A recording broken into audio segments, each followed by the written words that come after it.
Today I'm going to dive in a little bit deeper and talk about Mojo bags. One of the students has asked me to do this deeper dive and explain how to do it in a little more detail, how to create them in a little more detail. So that's what I'm hoping to achieve by the end of this lesson. Now, I'll just say that remember, each week is supposed to be each week's lesson is going to give you enough information so you feel confident enough to perform that spiritual whatever we're doing for that week. And so my goal isn't to give you that much of an information dump that you can't achieve that in the week. However, I will dive in a little deeper on the Mojo bags, and hopefully it doesn't confuse you more, because it's very easy to create a Mojo bag. Very, very easy. And I'll talk about that during this lesson, because when I give you all of this background information and then describe how you're going to treat the bag and how you prepare it and the aftercare, you might feel like it's far too much. But because of the variety of Mojo bags across all traditions and even in Hoodoo itself, depending on where in the South you come from, and what influences have affected the creation of that Mojo bag, it can be as easy as charming a bunch of herbs and putting them in a square of fabric and tying them together with a string and putting your magical intention or your word into that bag. That's how easy it can be. So what I'm talking about, what I'm diving deeper into, is really a deeper level discussion on the Mojo bag. So take it whatever way you will. I will say the most important thing I want you to take away about the creation of the Mojo bags, or a Mojo bag itself, the key point is that each of the objects in the bag has a specific spiritual, magical purpose. The goal is to guide the spirit of the bag, to understand what you want to achieve. And that is done by the content of all the objects in the bag. That's really important. So it's not just a bag with stuff in it. It's not just a little piece of fabric with a couple of herbs. It's not a few trinkets in a little sack. This is a spiritual object. Some people say it's a spell in the bag, and that's true, but it's also different from a spell, because this is now almost like in a magical system that I practice, which is called chaos magic. This is almost like a servitor, and a servitor is basically something created out of nothing, and now it has a spiritual life force of its own.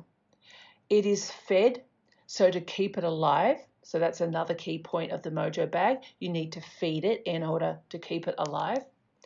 And it has a specific purpose. So that's another key point.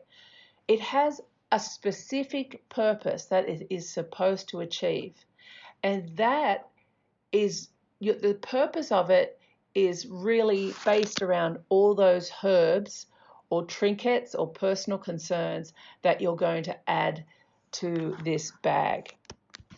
Now, so what we call the feeding of the bag is what gives this Mojo bag its magical charge. So different from a spell, where during a spell you put out your intention and you release the energy. In Hoodoo, we might continue that by the burning of setting of lights or continuing burning candles. We may continue the spell by creating a jar, which we keep praying on or putting words of intention into, so to keep that request alive. But like I just said, the creation of a mojo bag is its own little spiritual entity that may complement or supplement a spell, or maybe you're creating this bag with its own little, by itself, but with its own intention. So I think that's really important. It has to be, if anything you take away, that's what you really have to remember. A mojo bag is a spiritual energy into itself, onto itself, and it needs to be fed to be kept alive, no matter which style of bag you create. So I have lots of different little mojo bags. The one I've had for the longest period of time is one that I keep for traveling. And I lost this mojo bag about a year ago now. And I was really quite devastated because, like I just mentioned, these bags have a spiritual purpose. They have a spiritual intention. And so when you lose them, I felt like I lost my little spiritual friend. I felt very uncomfortable getting onto the flight because I didn't have my little mojo bag with me. I do a lot of international travel. I do a lot of travel. And every time I get on the plane, the first thing I do is I hold on to my little mojo bag and I charge it with my words of power. And that could be as simple as a little conversation. And it's the same thing about, for me, I like to say, if it is my time to go, my time to die, I say my time to go, then so be it. But if it is not, please protect me on this flight so I reach the other side, stuff like that. But its sole purpose is for me traveling. What I'm activating is the spirit within the bag. So this spirit in the bag has a purpose, a place on the spiritual plane. It has connection with other spirits. So what I'm trusting in with this spirit in my mojo bag is that it's going to do its thing to protect me, protect the flight, to get me to the destination. But I'm also acknowledging that if it's my time to go and that's it, then just let me go. And I know that sounds morbid, but I believe, in reincarnation, the afterlife. And what I'm not doing is I'm not asking the spiritual world to give me some extra time if it's my time to go. So that's just me personally. I'm not saying you have to do that at all. But yeah, so that's really what the little mojo bag is about. Now, of course, it's called lots of other things. You might have heard a conjure bag, maybe a mojo hand, maybe a Toby gree. In Memphis, when I traveled up to Memphis, they have a very simple way of doing it, and they call it a nation sack, though. So you might hear about a jack ball, a jack bag, all sorts of things. It's got all different sort of names. Don't get caught up in saying it's the right, you're doing it by the right name. To me, that doesn't matter because I'm all about the end result versus fitting in with what someone else thinks it's cool or right or appropriate to say. But okay, so let's talk about the ingredients of the bag. So traditionally, especially the Southern style in America, they have what they call a flannel. And back in the day, it was just made with a square of fabric that was pulled together and then string wrapped around the outside. And that's because they didn't have professionally made little mojo bags. You couldn't buy them from the store. And so you had to use cut out pieces of whatever clothing, I suppose, old clothing that was laid around. As the people, the African American people that were enslaved, came in contact with the Indians that were natives of this land in America. The style of bag was also influenced by the Indian medicine bag. And it's a similar type of concept, but that's where you start to see some of the leather bags.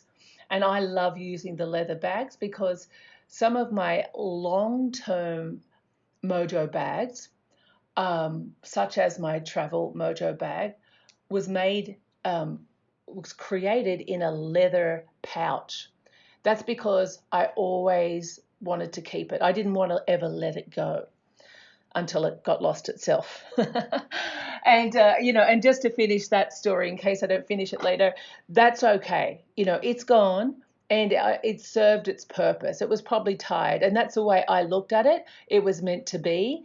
And so I just said, I had a little white candle for it, and I just said goodbye quite simply in one of my rituals, my prayer rituals. And I have since created another protection Mojo bag. But back to the creation of these bags. The Today we see a Mojo in every style and every color. We have large ones and small ones. And so let me just add there that if you like, and if the color is important to you, of course, feel welcome that you can create a bag of the appropriate color, such as a love Mojo bag. It would be in red, or a friendship one in pink. Um, a spiritual ones or protection ones, maybe have them purple. If it's money, of course, green, if that's the color of your currency. Of course, for healing, you might have a white bag. Black magic bags, black. But don't feel like you have to, if you've only got black Mojo bags sitting there in your cupboard to use, or black fabric, that it's only for baneful style of magic, because black and the color black is actually, it's a neutral color. And it's quite protective and reflective, I like to say. So, but that's going into my system of magic. You don't have to follow my philosophy at all. What's most important is not the fabric of the bag, it's the contents of the bag. So I'll also give you a couple of other tips.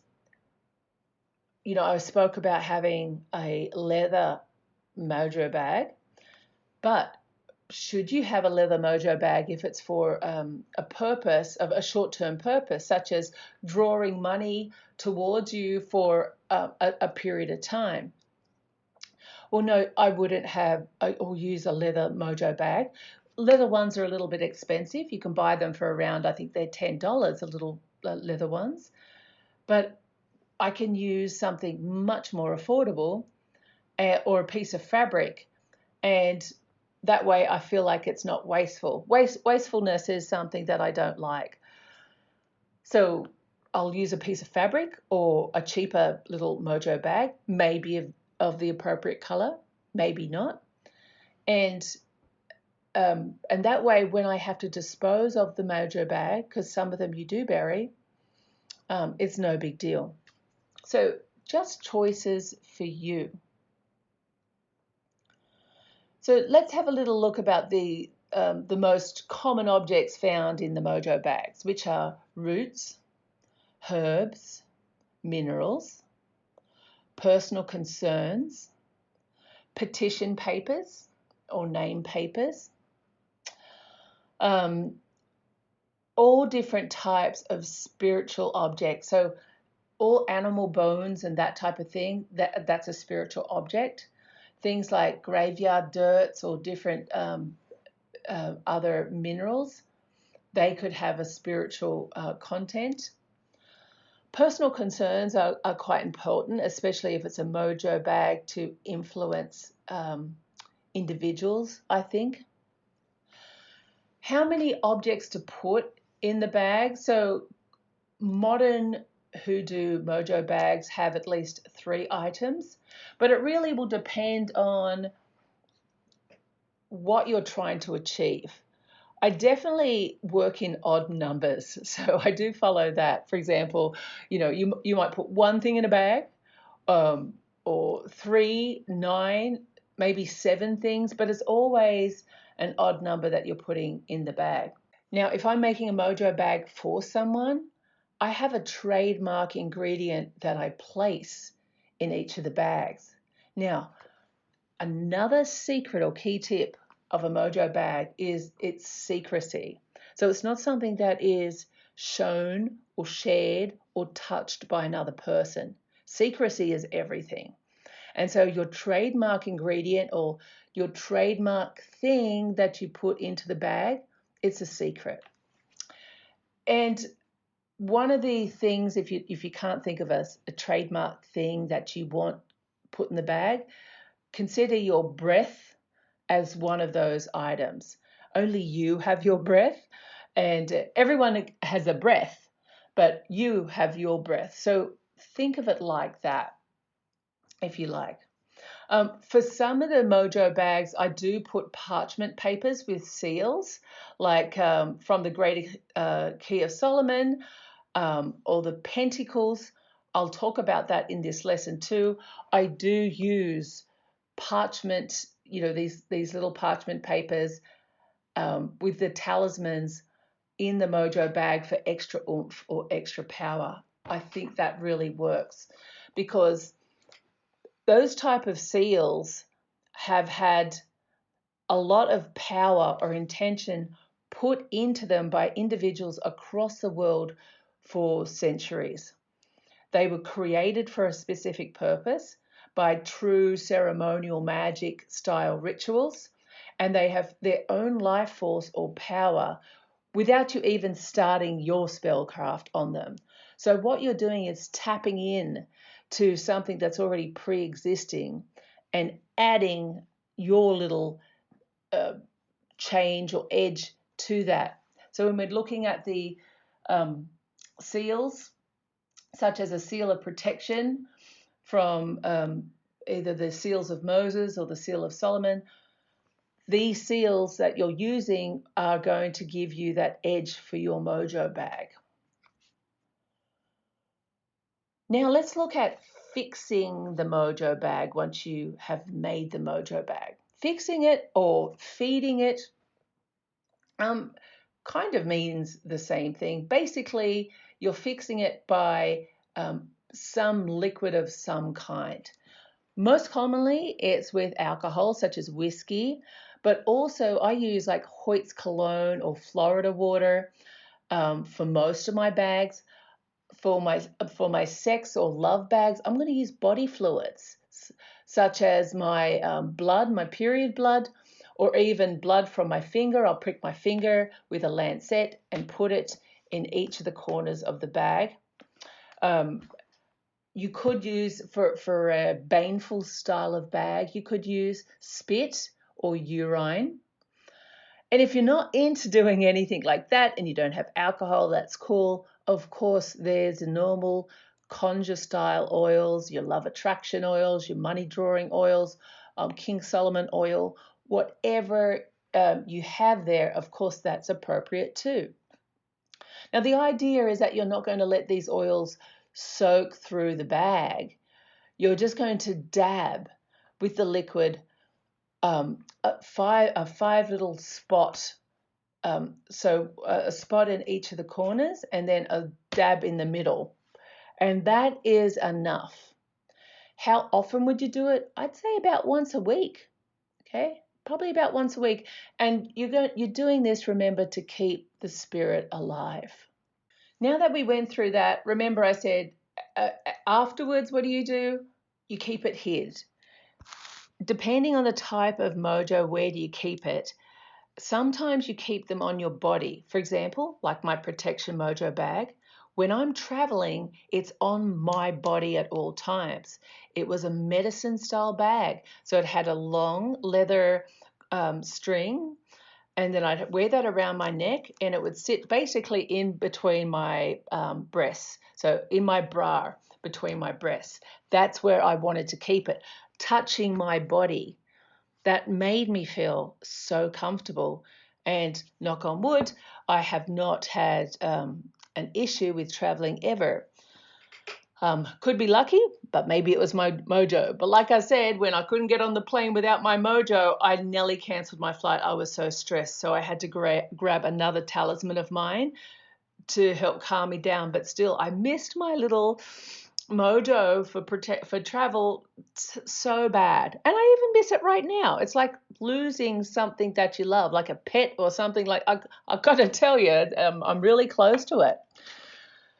But say for example, it was a mojo for a specific purpose. You did a love spell. You created a mojo bag to supplement it and to keep that spirit, to create the spirit through the mojo bag and then to feed it for a period of time. And then perhaps the love of your life has now appeared in your life. What do you do with the bag right now? That's when you bury the bag. Take it outside, bury it in the earth. This is something that you don't just chuck down the garbage chute. Like I've said before, some of the other spell disposals, you're going to throw it down the garbage chute. But a mojo bag is a spiritual object, so you're just not going to dismiss it like it's nothing. Because will the other spirits work with you next time you do this? I don't know, but I wouldn't if I was a spirit and someone disregarded, my help in you getting your wonderful goal. So what you do is that you take it outside and you bury it in the earth. It must be in the earth itself, and you give it thanks. And I think that's a really nice little send off. Now, the other mojo bags I have, say it's my one for money that I have, or business success. I've got one for lots of different things. I sit it on my money altar. I feed it. If it has a lodestone in it, I feed the lodestone, so I don't close up the sack completely. That's something I want to touch on as well. If it's a money mojo bag, and you have two little lodestones in it for maybe attraction, or even a love mojo bag, and you put two lodestones in it for attraction, then the lodestones will need to be fed themselves. So you wouldn't seal the bag, tie the bag off completely, because if you tied it off completely, you can't get inside the bag. You'd have to rip it all apart. That's not what you're going to do. So in that case, what you're going to do is just leave it open a little bit, put some of the, say, magnetic sand or lodestone food into the bag. You hold the bag, you say your prayers or the commands, and then you leave it on your money altar. So lots of different options, but I think the keys are, remember, it's a spiritual object. You need to feed it and then bury it at the end of its life. All right. I think I covered all the key elements and the importance of your mojo bag. So let's talk about a really easy mojo bag you can create for gambling. When we're thinking about ingredients to add to the bag, think about something like pyrite, the stone pyrite. Its other name is fool's gold. It's not that expensive at all, but it's really a very powerful amulet. It's used for the purpose of bringing good fortune in business, also in money matters, and in games of chance. So yes, I use pyrite in all of my, not all of my oils, a lot of my money oils, in the master bottle of my business oil that I have. I've always got a piece of pyrite. In a mojo bag, I put pyrite. It's one of the go-to stones I use for money. So for gambling luck, it could be as simple as putting a piece of pyrite in a little green mojo bag. You can dress it with some money drawing oil. If you like to say prayers or psalms, it's Psalm 23 that you say. If you don't like to say psalms, just hold the bag in between your hands and set its intention. And then I like to breathe on the bag, and you keep it on you. For example, during if you're playing games, then you're going to take that with you to the casino. Or if you're making a bet or playing the lottery, you're going to hold on to that bag, to give that the spirit the reason why you need its attention towards your cause. For the business, where do I put it? It's on my money altar. So my money mojo bag for this, it's on my money altar, and it's sitting up there with all that type of energy and frequency. So I have good fortune in business. Remember, it's a living object. So anyone that wants to fuck around with my business success, they've got to deal with certain levels of protection. It's not my only level, but it adds to it. It's got a wonderful purpose. And yes, I feed that either with money drawing oil or with whiskey. So, and then that's it. Okay, it's not that complicated. A money mojo bag with the pyrite, once again in a green flannel bag or a little green bag. Don't use a gigantic green mojo bag.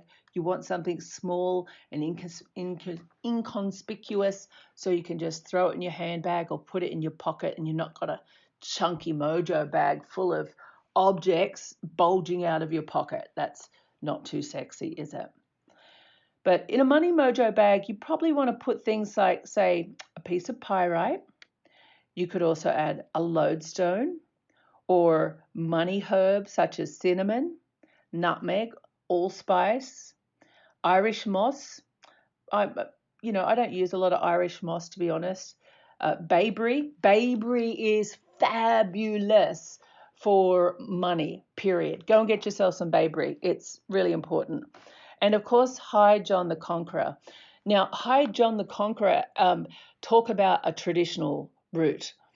This goes, the importance of High John the Conqueror, as he, in the days of slavery and what it meant to overcome his oppressors. I think there was a lesson on that you might have done, or there could be a blog post on that. Check that out, because the story of John the Conqueror is really important.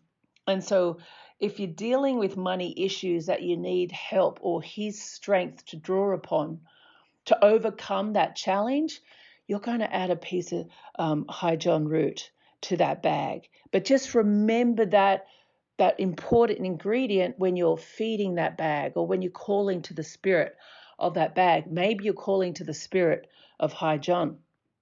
Now, the lodestone that you add to that bag will need to be fed. So you need to add a little bit of lodestone food to the lodestone. Lodestones are important for attraction. They're a natural object created by lightning, a very powerful object. And so you use small pieces of it in your money bag. Love bags too.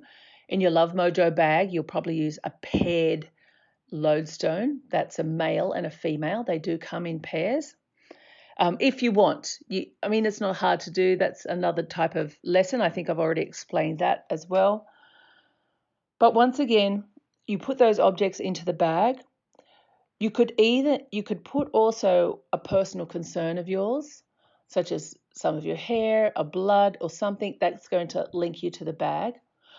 If you like, optional, lots of options. You could add a talisman, such as a seal, one of the seals of Solomon, or another type of spiritual seal that you could either write your petition on the back, and then I like to, when I add seals to the bag, I like to tie them up. Or you could write your own petition, maybe on a Post-it note. Make it really small. You roll it up, fold it in half, and put it in the bag. But just remember, it's not the size of all the stuff in a mojo bag. It's got to be small because it has to be inconspicuous. And look, I've done that before. I got all excited. I've created big chunky mojo bags, and they're absolutely useless for carrying on your person. They've got to sit on your altar space. So that's an idea for the money mojo. Once again, you put all of them in your bag. Depending on what you have in the bag, you either seal it or not seal it. If you want to seal it completely, if it's nothing that needs to be fed directly, then seal it up. For those type of bags, I like to wind the string around a few times and then tie 3 knots in it. I hold it in between my hands. I set its intention, or if you say prayers, you say the appropriate psalm. I breathe on it. You can also breathe on each of the items as you're putting them into the bag. That's important as well. Breathe on the items, put them in the bag. Breathe in the bag as you're about to seal it off. And then seal or don't seal depending on what's in the bag. And then you feed the bag with the appropriate liquid as discussed before. And now it's ready to go. So where does it sit? I will add for my money and a lot of my Mojo bags, I like to sit it on the altar space for a period of time. I sit it because it's a spiritual bag, so it's just been born. That's one way to think about it. He's just been born, so I light a candle. I sit it there, say it's a white candle. I'll sit the Mojo bag next to it. So it's on my money altar, say it's a money Mojo bag. I lit the candle. I sit the bag there. I put a glass of water there because it's a spiritual object. The water is hydrating the spirit, or you're giving it, you're hydrating the spirit, quenching its thirst as it's doing all of this hard work for you. And the flame it's transmitting your intention into the spiritual world, because that's where the intention of this Mojo bag sits. And when the flame dies down, or when the flame dies, that's when I say it's ready for collection. It's born. But not. That's why I'm just like, oh, I don't want to confuse you all. Some of you might say, well, hold on, now I'm confused. There's too many options here. There's no right or wrong way to do it. I say do lots of these things. See which way suits you most, because most people listening now, you're busy. You've got so much to do. You may have just half an hour to create this thing, or maybe less time. So the most important aspect of this is the key points that I've shared with you before. The other one that I'll talk about in a little bit more detail is basically creating a Mojo bag using one of the seals, because that's something that's really cool. And if you don't have a lot of experience in magic, I feel like you get, as I mentioned before, you're tapping into an ancient object or an ancient seal, which has already been created through ceremonial magic, really, the sigils, created with a purpose, and its intention is already sitting out there in the spiritual world. You're just drawing down to that intention and using it for your purposes in your Mojo bag. So the one I'm going to post here in the lesson for you to look at is the seal of Mephistopheles, Protection Mojo. I know that word doesn't roll naturally off my tongue, Mephistopheles. But this seal, this specific seal, is for overcoming and conquering, controlling one's enemies. Protects from the plots of others. This is important for a lot of magical practitioners now. As magic is becoming more popular and more popular, people love to throw down tricks on other people. And so this is a great protection mojo to help overcome those challenges.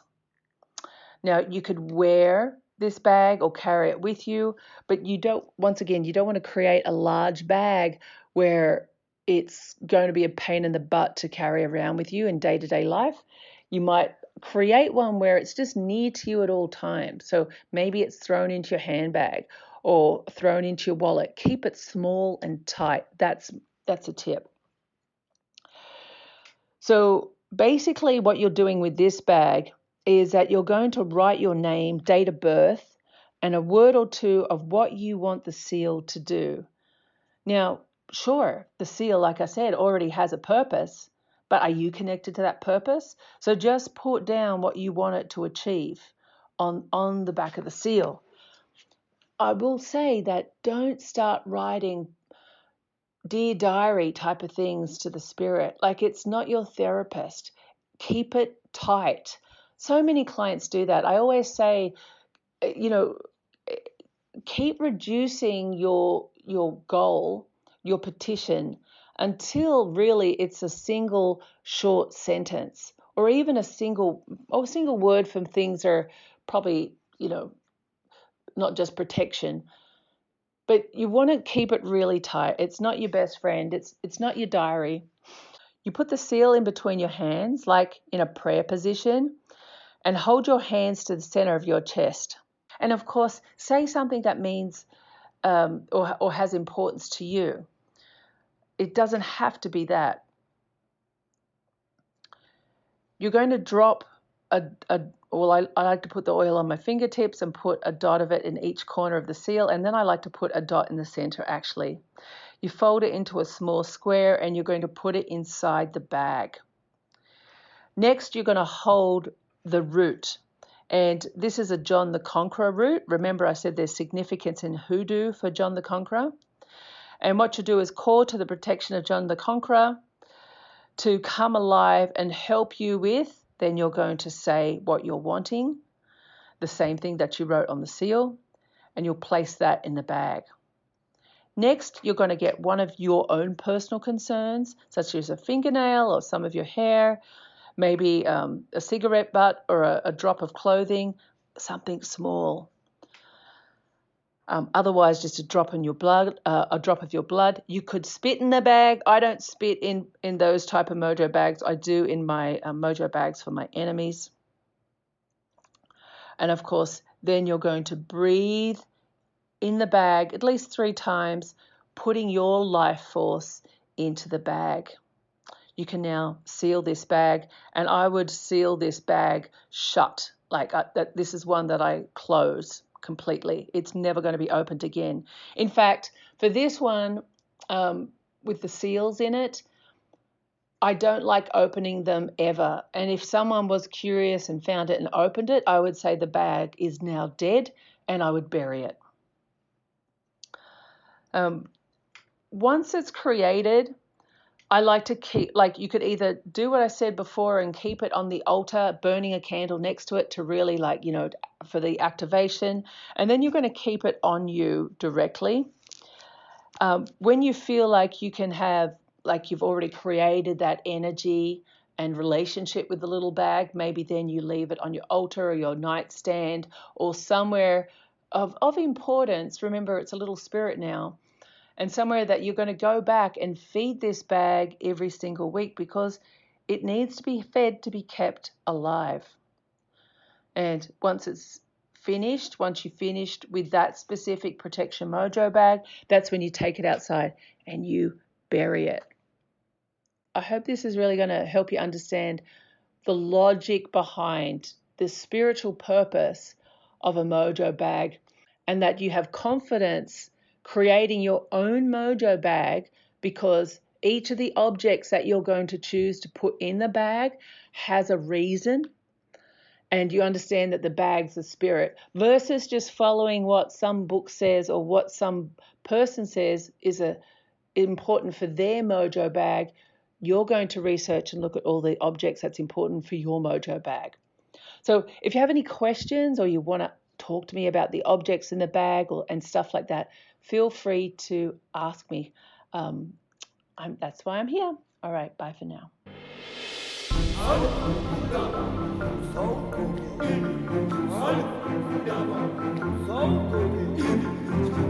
good.